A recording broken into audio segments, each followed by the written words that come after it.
Hey there, all you creepers and reapers. Welcome to another episode of the Femme Fatalities. I'm your co-hostess, Anna, and I'm here with... Hey, Grieflings and Frightlings, it's Margaret and Anna. What are we talking about today? Well, we're just gonna cut right through and hope that we don't spiral out of control. That's right, kiddos. We are talking about the next three installments of the Saw series. So, we have... Well, some people call it Saw 8, some people call it Jigsaw, somebody has just referred to it as the next one. And then, of course, there is Spiral and Saw 10. So that is what we're going to talk about today. Obviously, these are Saw movies. Blood, traps, kidnapping, atoning for things that people have done wrong, conspiracy, corruption on the police force. What else? I'm sure there's plenty more. Oh, medical Yes, staff manipulation. What else? taking advantage of sick people, of their hope that Saw 10 really plays off of when somebody's sick and looking for a miracle cure, how that people take advantage of that. They exploit that. Saw 10's about exploitation, Spiral's corrupt cops, and Saw Jigsaw or 8, same things, Yeah. corrupt systems, corrupt cops. Yeah, study of human behavior, because you have the 10-year split. But yeah, I think that John Kramer, his work really, to me, in Jigsaw, you can see it because of that whole division of time. It's like you have these same personalities, archetypes in one decade, then you have them in another, and people behave the same way, right? So human predictability. And then I think for Spiral, it's this whole, and we were talking about this earlier, this following of John Kramer, right? And I think a lot of the time, because the films are so focused on him, we forget that there's this whole other dynamic of people that have been saved, people that have been impacted, how that looks, and even, our quote unquote antagonist in Spiral, he wasn't directly impacted by Jigsaw per se. However, John Kramer, his legacy and his work touched him in a way that inspired him to kind of continue and deal with what he has found to be a blemish on the face of humanity, right? And then we get into Saw 10, and as Margaret mentioned, this is really, to me, this is the initiation of John Kramer, right? Because we know he got diagnosed with cancer, he had that car accident, he lost a child, all of these happening really close in timeline together. That's what we're led to believe throughout the film series. And then he goes, miracle cure. I can get my life back. I can get my health back. Everyone knows I love Jill at this point. On some level, he's probably like, maybe I can get my marriage back. All of these different things, only to find out it's a complete scam. Yes.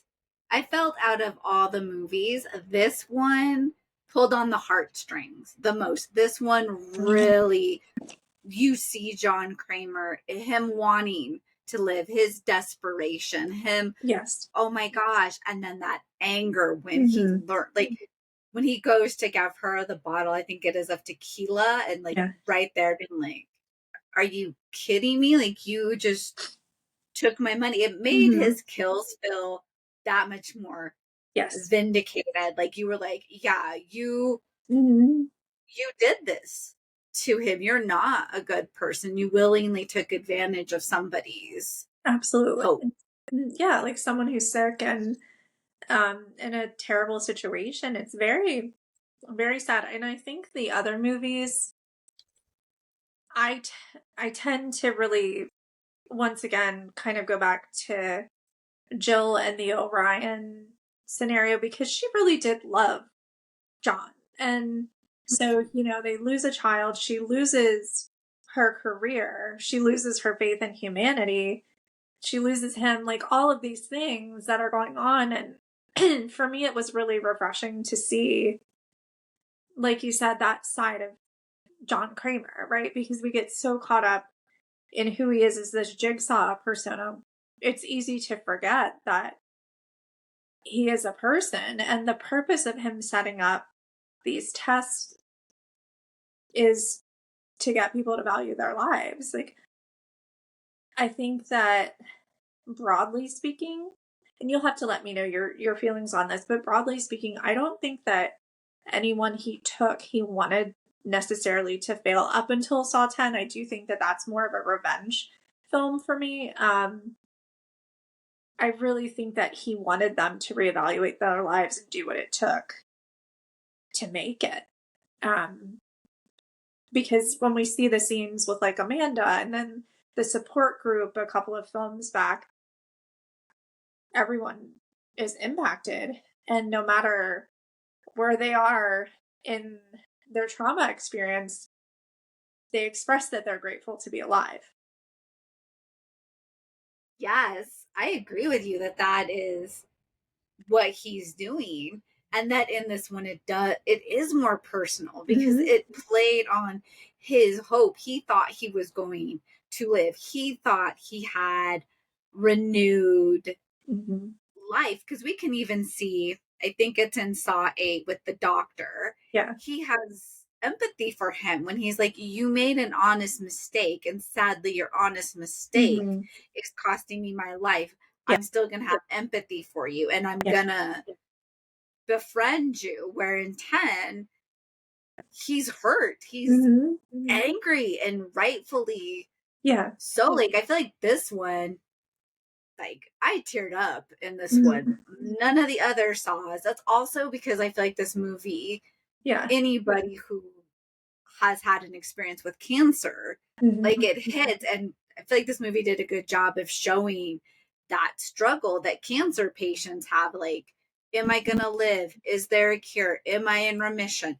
Am I going, like, is it back? And that emotional roller coaster, I feel like 10 did a good job of taking us on with John. So I really appreciated that in this, the grief of somebody who has a terminal illness, and I'm good. Oh, I'm not good. Oh, I'm gonna be okay. Oh, actually, I'm not gonna be okay. And now I know I'm dying.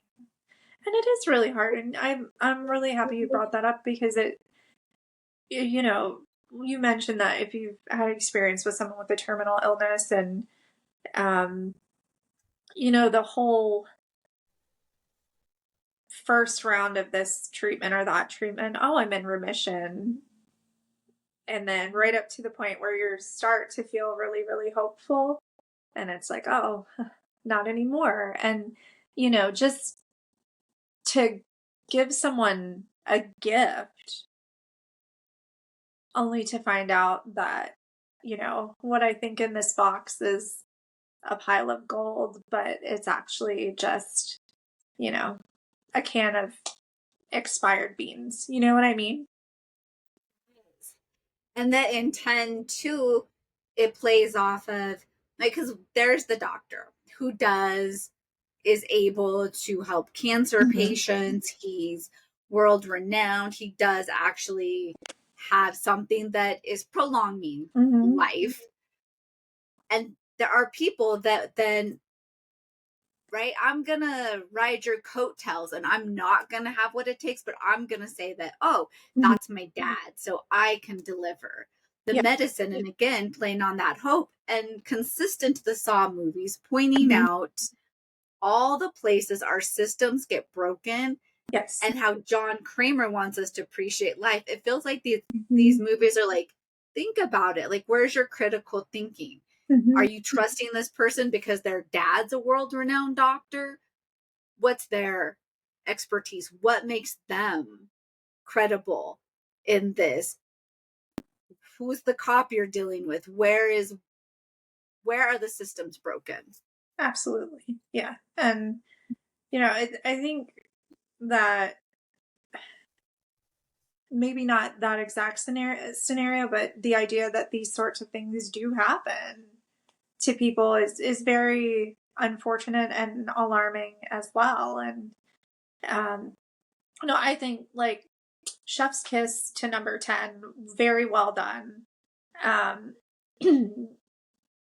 It made him much more human. So I almost would say, like, if you're gonna watch the movies, you have to watch the first one initially. Like, you just have to. It's like a rule, but then maybe watch 10 and then Or watch. maybe 1 through 3 and Yeah. then 10, because like the first 3 are really solid, really good. 10 solid. I know you're a Spirals fan. The rest of them lose direction. They lose things, even though they're like, we know we're gonna point, we want people to appreciate life, and we're gonna point out corruption and broken systems. That gets really muddled and weird. Yeah. Yes. Yeah, and I think that's part of the reason I like Spiral is because it's very cut and dry about the system is broken. This is what happened. This is why. Oh, wait, you thought that was the end of the story? No, this is actually what happened. And this is what's going on now because of it. And so I appreciated that. I enjoyed it. And once again, the idea that all these people are indoctrinated into this way of thinking and supporting John Kramer and his work. You know, I kind of wish that would be explored a little bit more because I feel like those could be some very interesting stories. Yes. Oh, I agree. I really appreciated what Spirals was doing. And even I was like, okay, like it felt like the franchise was like, okay, John Kramer's dead. Let's see, can we have like these stories where people are continuing his work? I was excited. Spirals is not a bad film. It's just different. Yeah. It is. And I liked it. There's just some things in it that, like, in the Saw universe, the first 3 Spirals, 10, right there. I could do without those middle films because me too. Yeah, they're confusing. And I'm with you. I agree that it was a good one. It felt like maybe it struggled between being a horror film and like a cop detective movie. Like it didn't quite have its identity. And I think that's where Spirals got a little weird for me. I feel like I wanted to like it a lot more than I did. Yeah. And I have to say, I watched it during the pandemic and then I watched it again recently and I liked it a lot more the second go around. I think part of it too is like we're so used to seeing Chris Rock, particularly in a comedic role, right? So I think that our brains are so trained to like, oh, Chris is going to make us laugh that a lot of people had a hard time watching him. I didn't. I was just like, okay, cool, let's see. I like series Chris Rock. Did you watch him in Fargo? He did a season of Fargo and it no, okay, I need to check that. He was so viewers, listeners, Fargo, it changes each season, so you don't have to watch it from like the beginning to the end, like The Walking Dead.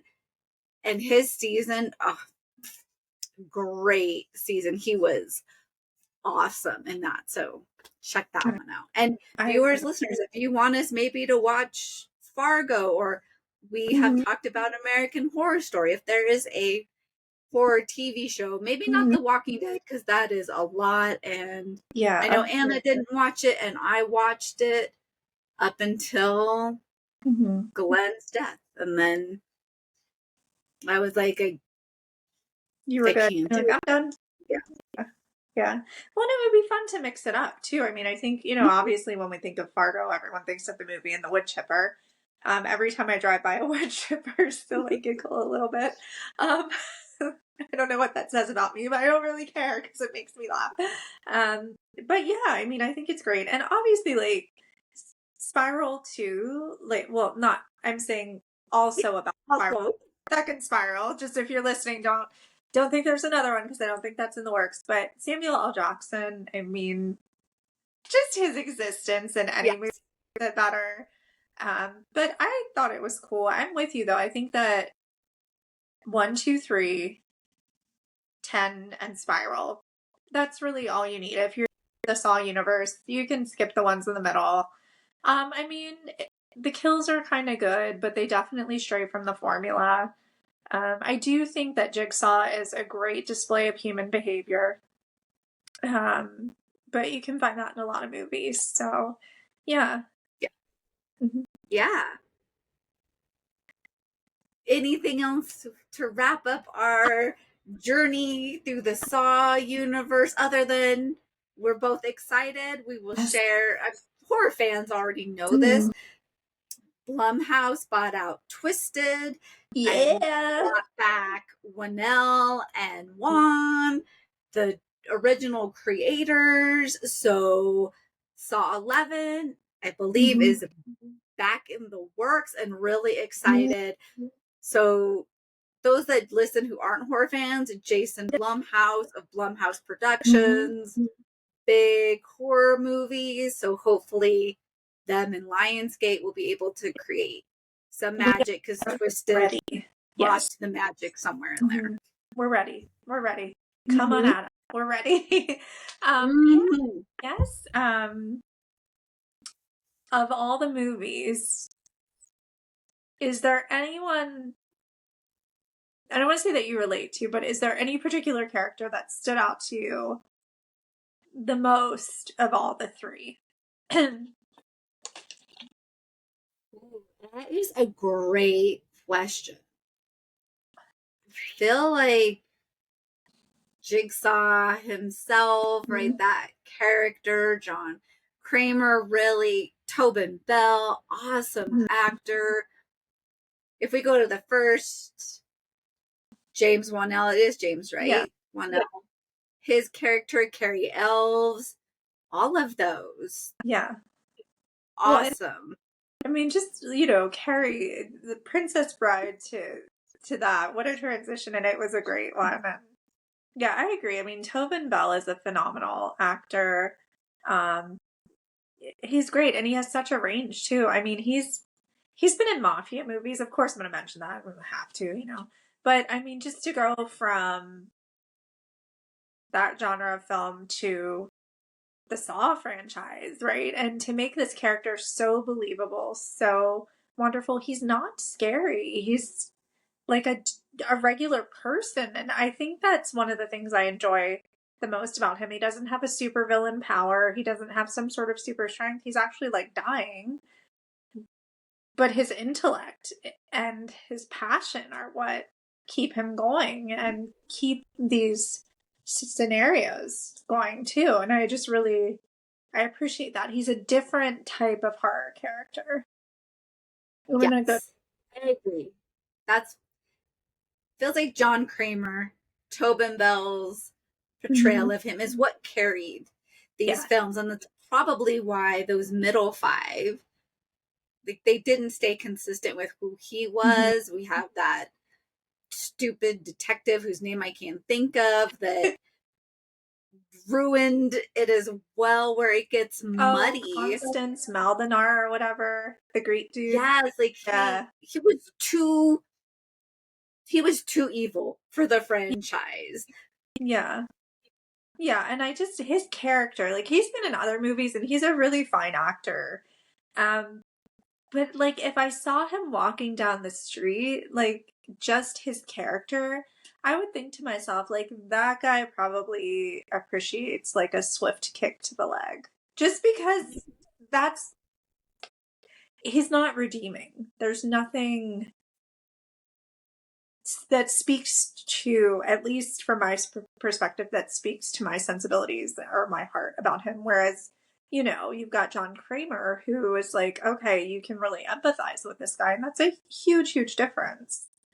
Well, he goes completely opposite of what the movies are about. And yeah. Viewers, listeners, if we're off, if you love his character, please tell us why, what it is, what are we missing about this character that you see? Absolutely. Definitely interested to hear another perspective. And, if you agree with us or you think that maybe we're not seeing an aspect of this personality or this character, please let us know. We would love to be enlightened and understand another perspective. That would be fantastic. But, stay tuned. We will definitely talk about 11 when it comes out. Yes. And until the next time, we've got to remind you, Drink your bruja brew, eat your coffin cookies, and howl at the moon. And don't forget, like, subscribe, follow. Thanks for watching and listening, and we'll see you next time. bye-bye. Bye.